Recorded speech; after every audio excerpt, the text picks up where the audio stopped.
घुटने टिकवा के रहेंगे। 11 तारीख को अब कोई बातचीत नहीं होगी, अब संघर्ष होगा। अब संघर्ष होगा, कोई रास्ता बचा नहीं, अब नहीं बचा रास्ता। ये सरकार अगर हमारे अधिकारों को निगलने का काम करेगी तो हम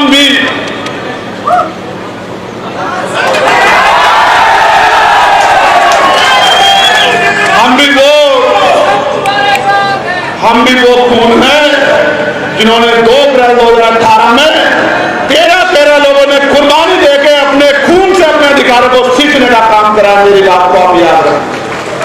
सरकार किसी भी कीमत पे अपने आप को संविधान से बड़ा ना समझे और पिछले दरवाजे से ये जो अधिकारों को नीचे नाबूद करने की जो तैयारी सरकार ने की है वो हमें दूध पीते बच्चे ना समझे। मैंने एक दिन पहले भी कहा था, आज भी कह रहा हूं, सड़कें जाम हो जाएंगी, देश रुक जाएगा, सरकारें त्राई मांगेंगी, सरकारें नाक रगड़ेंगी अगर हमने सड़कों पर उतरने का फैसला कर लिया। मेरी बात को सरकार याद रखे। इस बार तो मैंने आपसे आग्रह किया था, लेकिन इस बार मैं आपको प्रार्थना और आदेश कर रहा हूं, निर्देश भी दे रहा हूं कि 11 सितंबर को जैसे दिल्ली में गुरु घर टूटने पे हमने अपनी शक्ति का एहसास दिल्ली की सरकार को कराया था और दिल्ली की सरकार और सुप्रीम कोर्ट घुटनों के बल आ गए थे, आने वाले 11 सितंबर को एक बार और मैदान आपका इंतजार कर रहा है।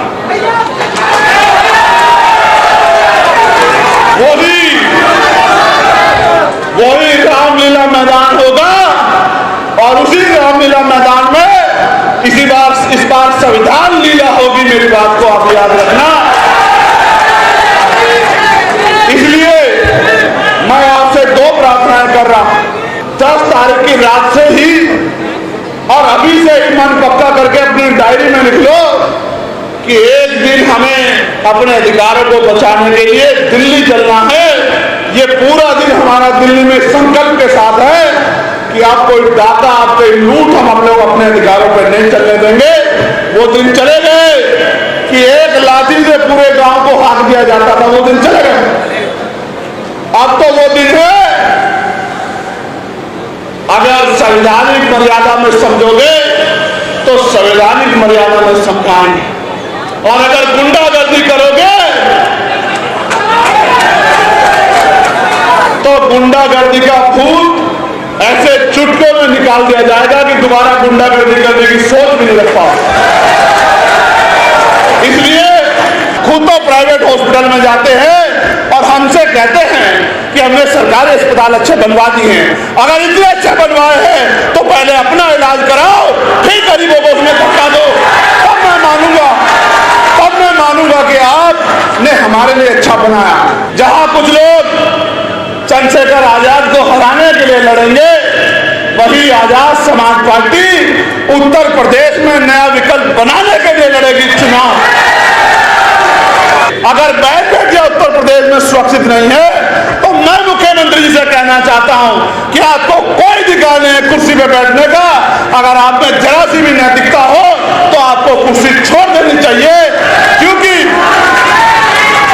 राष्ट्रपति हो, प्रधानमंत्री हो, विधायक हो, मंत्री हो, मुख्यमंत्री हो, राज्यपाल हो या कोई भी ऐसा व्यक्ति जिसको सरकारी शिक्षा मिली है, सुरक्षा मिली है, सुविधा मिली है या उसको आर्थिक मदद होती है, चाहे वो क्लास 1 का अधिकारी हो या क्लास 4 का अधिकारी हो, चाहे वो डीएम एसएसपी हो या एसडीएम एडीएम हो या दरोगा सीओ हो या कोई और अधिकारी हो, सबके बच्चों को सरकारी स्कूलों में पढ़ाने की इजाजत देनी चाहिए और कानून बना देना चाहिए कि सरकारी अधिकारी, कर्मचारी, नेताओं के बच्चे सरकारी स्कूल में पढ़ेंगे। आप देखो, महसूस करके अपने दिल पे हाथ रख के महसूस करो, एक ही क्लास में मुख्यमंत्री का बेटा बैठा होगा, उसकी बराबर वाली टेबल पे मजदूर का बेटा बैठा होगा, उसके बराबर वाली टेबल पे डीएम का बेटा बैठा होगा, उससे बराबर वाली टेबल पे कुर्सी पे डीएम का बेटा बैठा होगा, उससे बराबर वाली कुर्सी पे एसएसपी का बेटा बैठा होगा, और उसके बराबर वाली कुर्सी पे टिगर नागर भाई मेरे जैसे किसान का बेटा बैठा होगा, मजदूर का बेटा बैठा होगा। तो अगर वो हमारी परवाह नहीं करेंगे तो अपने बच्चों की परवाह तो करेंगे। ये जो बड़े बड़े प्राइवेट सेक्टर के स्कूल बना के खड़े कर दिए, गरीब लोग इसके सामने से तो गुजर सकते हैं, लेकिन खुद को और अपने बच्चों को इन स्कूलों में अंदर नहीं पहुंचा सकते, उनकी क्लास तक अपने बच्चों को नहीं बिठा सकते। जब ये इतनी बड़ी खाई पैदा हो जाएगी तो गरीब का बच्चा कैसे जो है इन अमीरों के बड़े बड़े स्कूलों का मुकाबला करेगा। साथ साथ मैंने ये मांग भी की है कि जितने भी सरकारी कर्मचारी, अधिकारी, नेता, अभिनेता हैं, चाहे वो राष्ट्रपति से लेके और गांव का प्रधान क्यों ना हो, उनके बच्चों का और बीमार होने पर उनका इलाज सरकारी अस्पताल में होना चाहिए। जिस दिन ये हो गया भारत में, आप मेरी बात को याद रखना, उस दिन सरकारी अस्पतालों में डॉक्टर भी मिलेगा, सारे टेस्ट भी वही होंगे, बढ़िया से बढ़िया दवाइयां भी वहां मिलेंगी, और साफ सफाई भी ऐसी अच्छी होगी कि आपको सरकारी हॉस्पिटल और 5 स्टार होटल में फर्क महसूस नहीं होगा।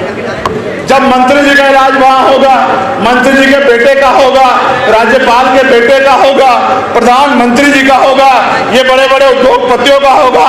ये बड़े बड़े उद्योगपति नेता खुद तो प्राइवेट हॉस्पिटल में जाते हैं और हमसे कहते हैं कि हमने सरकारी अस्पताल अच्छे बनवा दिए हैं। अगर इतने अच्छे बनवाए हैं तो पहले अपना इलाज कराओ, फिर गरीबों को उसमें धक्का दो, तब मैं मानूंगा कि आपने हमारे लिए अच्छा बनाया। मैं आपको कहता हूं, आज देश भ्रष्टाचार की भेंट चढ़ रहा है और पूरे देश में कमजोरों, किसानों, गरीबों की निगाह आपकी तरफ है। और अगर वास्तविकता में आप मुझसे प्यार करते हैं, वास्तविकता में आप भारतीय संविधान से प्यार करते हैं, और वास्तविकता में आप बाबा साहब अम्बेडकर के सपनों को पूरा करना चाहते हैं, वास्तविकता में आप अपनी वोट की ताकत बनाना चाहते हैं, फिर वो दिन दूर नहीं है। अगले 3 से 4 महीने में उपचुनाव उत्तर प्रदेश की 10 सीटों पे होंगे। टोटल सीटें तो 403 हैं, लेकिन चुनाव 10 सीटों पे उपचुनाव होंगे और पूरे प्रदेश की निगाह इन 10 सीटों पे होगी। जहां कुछ लोग चंद्रशेखर आजाद को हराने के लिए लड़ेंगे, वही आजाद समाज पार्टी उत्तर प्रदेश में नया विकल्प बनाने के लिए लड़ेगी चुनाव। और विकल्प भी ऐसा जो विकल्प एसी के कमरे में पड़ के नहीं, सड़कों पे गरीबों के बीच में खड़ा होकर उनकी लड़ाई लड़ने का काम करेगा। ऐसे नेताओं का निर्माण होगा जिनके लिए अपना हित बाद में होगा और समाज हित, क्षेत्र हित, प्रदेश हित पहले होगा। जब ऐसी विचारधारा के लोग आगे बढ़ेंगे तभी प्रदेश में परिवर्तन होगा। आप अपने दिल पे हाथ रख के बताओ, रात को 11 बजे अगर आपकी बेटी घर से निकल के बाजार की किसी दुकान पे जाओ तो क्या आपका दिल उत्तर प्रदेश में आज धक धक करता है, नहीं करता है? बताओ, क्या आपको भय लगता है, नहीं लगता है? बताओ। तो सब कुछ होते हुए भी अगर बैठिया उत्तर प्रदेश में सुरक्षित नहीं है तो मैं मुख्यमंत्री जी से कहना चाहता हूं कि आपको कोई अधिकार नहीं है कुर्सी पे बैठने का। अगर आप में जरा सी भी नैतिकता हो तो आपको कुर्सी छोड़ देनी चाहिए, क्योंकि 7 साल के कार्यकाल के बाद भी आप उत्तर प्रदेश की बेटियों को सुरक्षा देने में, सुरक्षित रखने में कामयाब नहीं हो पाए। आपको कोई अधिकार नहीं है कुर्सी पे बैठने का। सिर्फ बड़ी बड़ी बातें वादे करने से काम नहीं चलेगा। जब राजनीतिक शक्ति दूसरे लोगों के पास होगी, जैसे आज भारतीय जनता पार्टी के पास है, तो आपके हाथ ऐसे फैले हुए हैं, और जब राजनीतिक शक्ति आपके पास होगी तो आपका हाथ देने वाला हाथ होगा। आज मेरा पूरा परिवार इस मंच पर एकजुट हुआ है। मेरे दिलों में बड़ी खुशी पैदा हुई है। मुझे ऐसा लगता है कि जो भार मेरे ऊपर है वो भार थोड़ा कम हो जाए, क्योंकि मैं इनकी शक्ति को जानता हूं। मैंने इनको संघर्ष करते देखा है, मैंने इनसे बहुत कुछ सीखा है। मेरा दिल ये कहता है आपका प्रतिनिधित्व दिल्ली में है, लखनऊ में भी आपका प्रतिनिधित्व होगा।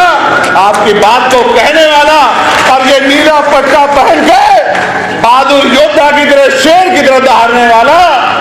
का सिपाही विधानसभा में होगा, ऐसा मेरा विश्वास है।